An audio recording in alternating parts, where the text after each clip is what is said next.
Huwag kayong magugulat, ako lang to. Siyempre, harap tayo sa salamin, dapat maganda tayo. Yan ang literal na sobrang sarap, Latina. Siyempre, walang ginagawa ang babaeng to, paikot-ikot lang muna sa kalsada. Dahil nakita ko yung pinsan kong asong malungkot, siyempre inaya ko siya para maglaro, para makalimutan niya yung problema niya. Dahil sa sobrang lungkot niya, parang ayaw niya akong kalaro. Gusto pa talaga niya pilitin bago sumama. At buti na lang napilit ko siyang makipaglaro sa akin. Doon ko na-realize nung tinalikuran niya ako. Hindi pala lahat ng bagay ay nagtatagal. Meme, walang ganon. Aso pa ba yung inaano mo, Disney, or yung past relationship mo? Past relationship? Sorry, hindi ko naranasan. Siguro tatandang dalaga na lang si Disney. At magiging ninang na lang sa mga anak ng kaibigan niya.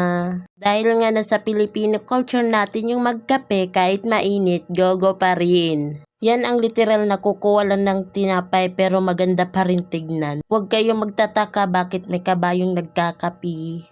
Siguro lahat ng katangyan ng hayop na kay Disney na mapaaso, mapakabayo, mapaisda, kahit ano.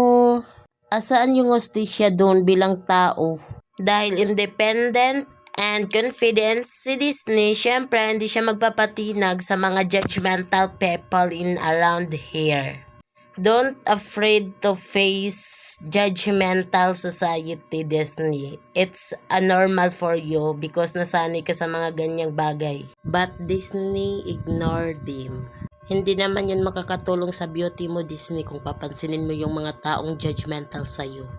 Focus your goals you want to achieve. Siyempre, may kasama si Disney sa pagkakape.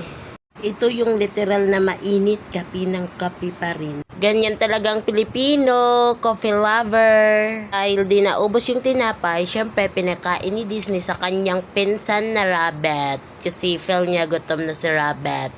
Animals lover kasi si Disney. Si Disney lang yung animal na hindi love. Walang ganon. Dahil gabi na, magsasaing na ang maladyusang ganda. Siyempre, marunong si Disney magsaing. Marunong nga magpaganda, magsaing pa kaya kung di kaya ni Disney yan. Dahil asyumera si Disney, siyempre, papaniwalain niya yung sarili niya na maganda siya. Minsan talaga pinagkakamalang babae si Disney. Babaeng napariwara sa sarili. Walang ganon. Dahil di pa tapos ang babaeng to, siyempre, tuloy ang laban. Ganda ni Disney pag naka-side view. Fuck. Ivana. Alawit. Charis. Walang katapusang proseso ng pagsasaing si Ala Disney. Ang tagal. Sobra.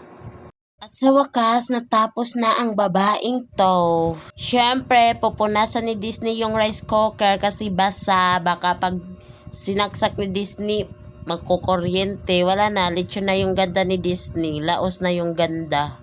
Talo na yung barangay namin. Kung pati ganda ni Ala Disney, malalaos na.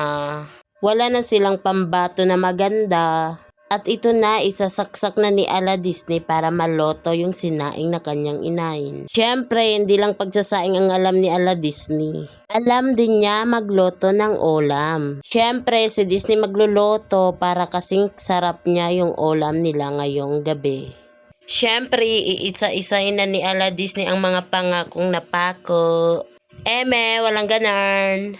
Unang salang, naging sapat ba si Ala Disney?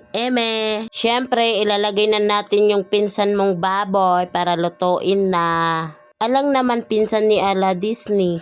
At siyempre, papakuluan yung baboy. At imimikos-mikos na para maghalo yung sarap, ganda, at sikip. Si Disney ang tinutukoy niya, hindi yung baboy. At pagkatapos mekos-mekos, syempre titikman ni Ala Disney kung masarap ba yung niloto niya. Unang tikim, ako pa ba? Walang ganon. At dahil luto ni Disney, syempre masarap para sa kanya. Bye-bye! Thank you for watching!